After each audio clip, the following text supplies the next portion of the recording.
Salut! Aujourd'hui, je vais vous montrer comment fusionner deux mèches en ayant quand même un bevel à l'intersection, ce qui donne un petit effet de soudure, comme on peut voir ici. Alors que ici, j'ai simplement mon cube qui passe à travers l'autre partie, donc cette partie-là.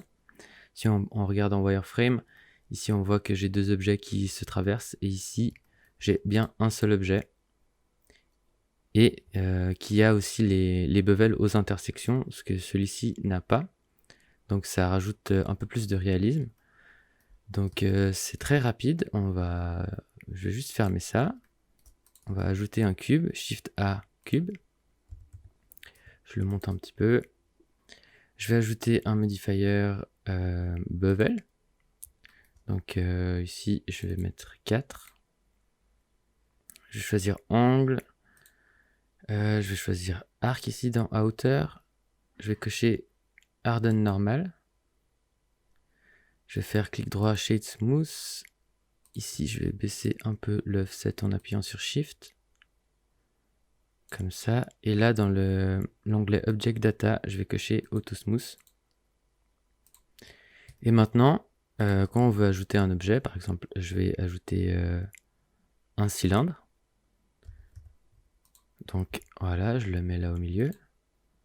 Je vais aussi lui appliquer un Shade Smooth et un Auto Smooth. Et maintenant, je vais sur mon cube. Je vais ici dans les modifiers. Et j'ajoute un boolean. Donc là, avec la petite pipette, je choisis l'objet. Ici, dans la barre, vous pouvez cacher l'objet que vous venez de sélectionner avec la pipette. Donc, je le cache. Je retourne sur mon cube. Et ici, je choisis Union. Là, donc, on a un petit problème de shading. C'est pas grave, on va simplement passer le bevel en dessous du boolean. Et là, on a exactement ce qu'on veut. On a notre cylindre qui a un bevel là où il y avait l'intersection avant. Et surtout, il continue pas en bas à travers le cube. Donc ici, je vais juste retourner sur le bevel et je vais le baisser un petit peu. Voilà, quelque chose comme ça. Et c'est pareil pour tout, du coup, si vous voulez rajouter un cube, vous pouvez le mettre n'importe où. Tant qu'il intersecte avec, vous retournez sur votre cube principal, vous ajoutez un boolean, vous prenez la pipette, vous sélectionnez le cube, vous pouvez le cacher maintenant, vous retournez sur le cube de base, vous choisissez Union, et pareil, vous passez le boolean dessus le bevel ou le bevel sous le boolean. Donc moi je vais faire ça. Et voilà, maintenant on a de nouveau notre cube qui disparaît ici, et aux intersections on a bien notre bevel qui se crée. Donc si vous voulez le déplacer, maintenant vous devez le réafficher l'objet de base. Donc toujours en sélectionnant bien l'objet que vous voulez déplacer, vous allez dans le petit onglet ici, Object Properties, dans Viewport Display, vous choisissez Bounce.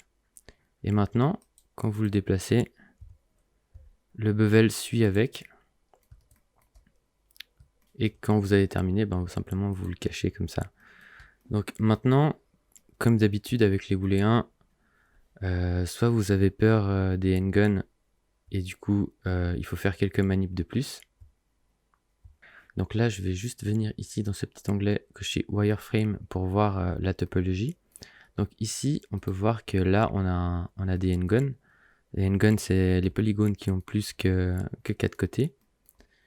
Donc sur Blender, tant que c'est des surfaces plates, il n'y a aucun problème.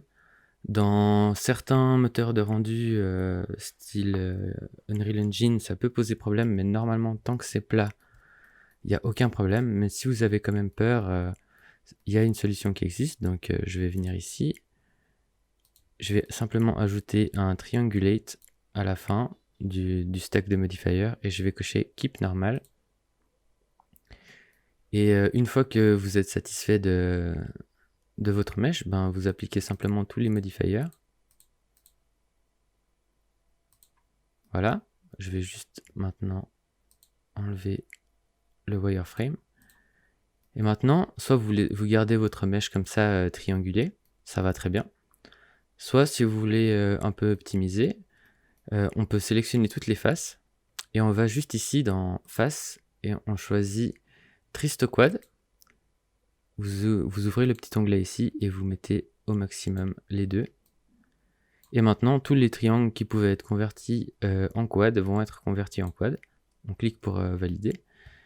Et avec cette technique, on a toujours souvent le haut des cylindres qui n'est pas très optimisé. Donc ce qu'on va faire, c'est juste cliquer en Face Mode, on va appuyer L. Et ici, on va choisir Sharp. Du coup, je supprime avec X et je supprime les faces. Je repasse en Edge Mode, je fais Shift, Alt et je choisis mon Edge que je veux sélectionner pour que ça fasse tout le tour. Et là, je fais simplement E pour Extrude et S. Je lâche un peu au milieu et je fais Alt M et je choisis Add Center. Et maintenant, ma topologie, elle est bien plus clean qu'avant. Et voilà, maintenant vous pouvez utiliser le mesh tel quel. Il passera dans n'importe quel moteur de rendu sans problème. Je vais repasser en Object Mode pour vérifier qu'il n'y ait pas de problème de shading. Si après toutes ces manipulations, vous voyez qu'il y a encore quelques petits problèmes, des petits artefacts ou des petits problèmes de shading, vous venez ici, vous appliquez simplement un weighted normal et vous l'appliquez instantanément. Et voilà, c'était tout. Une petite vidéo rapide pour vous montrer cette technique sympa. J'espère que ça vous aura plu. N'hésitez pas à vous abonner et mettre un petit pouce bleu. Et en attendant, je vous dis à la prochaine.